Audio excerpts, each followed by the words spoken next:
Debu-debu Tuhan. Itu salju, ya? Gadis kecil itu bertanya pada ibunya. Ibunya tidak menjawab dan malah ikut membayangkan bahwa debu-debu yang menuakan daun-daun dan memucatkan atap-atap itu adalah salju. Sang ibu seperti terhenyak dari lamunannya ketika disadarinya bahwa langit terlampau kelabu bahkan untuk ukuran langit bersalju. Kreisya, gadis kecil itu, ataupun Lela, ibunya memang belum pernah melihat salju secara langsung, kecuali dari film-film kartun atau drama Korea yang ada di televisi. Itu debu-debu Tuhan, balas Lela tiba-tiba, setelah beberapa lama. Debu-debu Tuhan. Iya, debu-debu Tuhan. Ibu bohong, katanya debu-debu itu datang dari gunung. Kalau begitu mengapa kau bertanya, itu salju ya? Soalnya debunya memang mirip salju di film Barbie.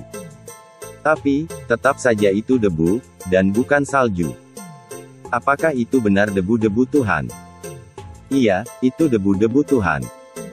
Mengapa debu-debu Tuhan datang dari gunung? Apa Tuhan berada di gunung? Tuhan bisa berada di mana saja Dia mau. Lagi pula gunung milik Tuhan juga kan? Keduanya terdiam, memicing, menatap langit yang mengucurkan debu-debu tipis. Sudah beberapa hari orang-orang tinggal di rumah yang bukan rumah mereka. Orang-orang tinggal di rumah yang sama.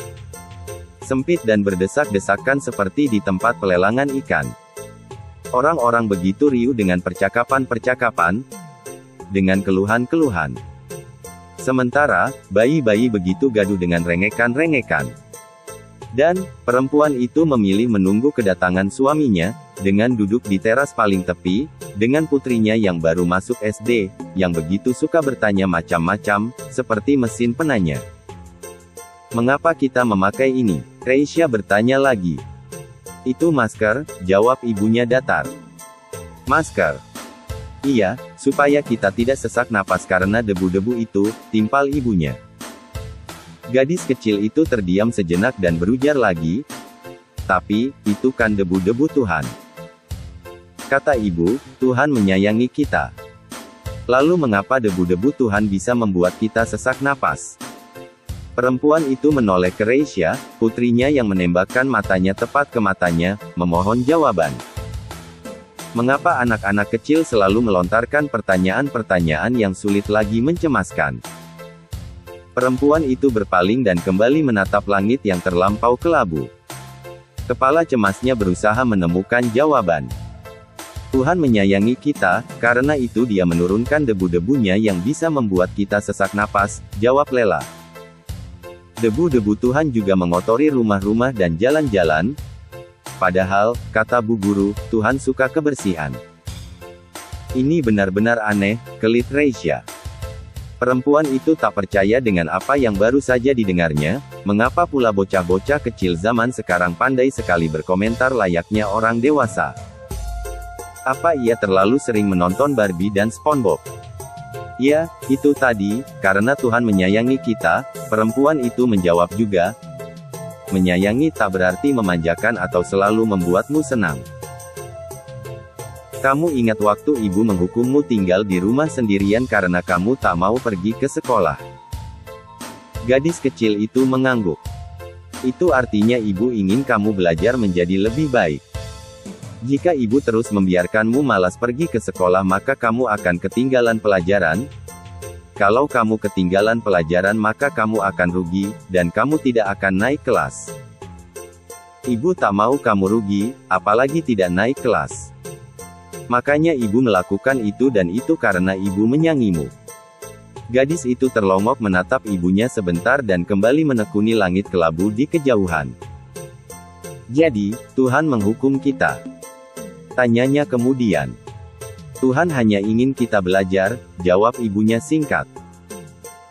Mereka terdiam agak lama. Gadis kecil itu menggambar matahari cemberut di atas lantai teras yang diselimuti debu-debu tipis dengan jemari mungilnya. Mengapa kita harus pergi dari rumah dan tidur beramai-ramai di sini? Tiba-tiba gadis kecil itu bertanya lagi. Kampung kita tidak aman, makanya, untuk sementara waktu kita harus tinggal di sini, jawab ibunya. Tapi, mengapa sekarang ayah masih tinggal di rumah? Bukankah di rumah tidak aman?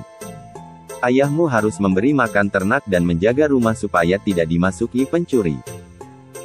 Apa ayah akan kembali ke sini bersama kita? Pasti. Kapan? Segera. Kalau semuanya sudah aman.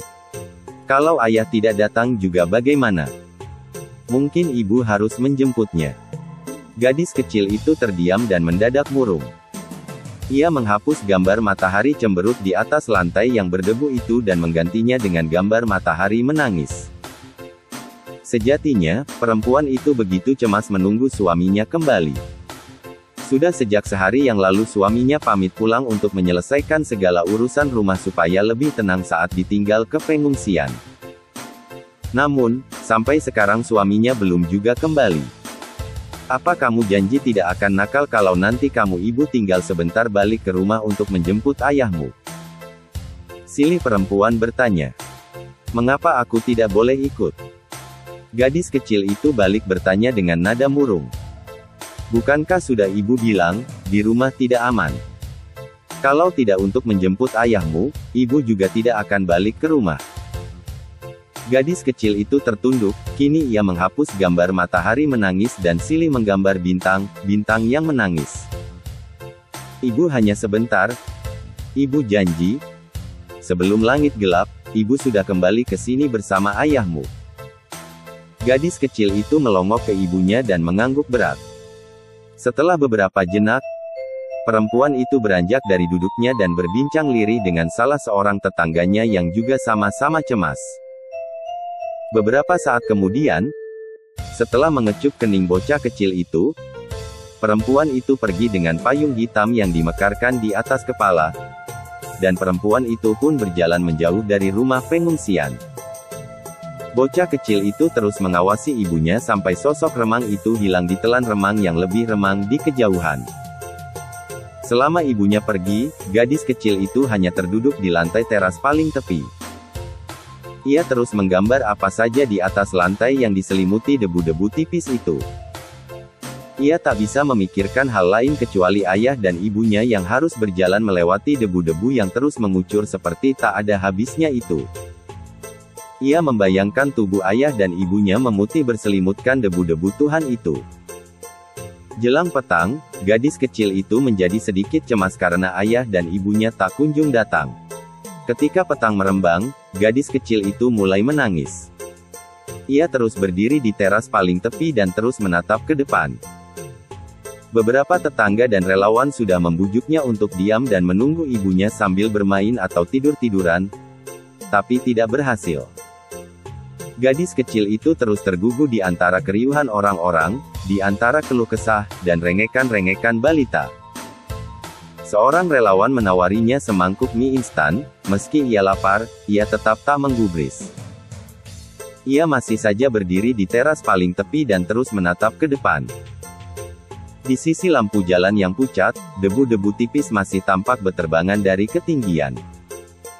Beberapa pohon terlihat merunduk seperti merajuk. Mendadak, gadis kecil itu membayangkan bahwa ayah dan ibunya sangat kelelahan karena debu-debu Tuhan itu terus-menerus mengguyur mereka, mengguyur rumah-rumah, mengguyur jalan-jalan dan pohon-pohon. Gadis kecil itu membayangkan bahwa ayah dan ibunya sudah tertidur pulas berselimutkan debu-debu Tuhan dan melupakannya sendirian. Gadis kecil itu menjadi semakin cemas dan ingin pulang menyusul ayah dan ibunya yang tak kunjung datang.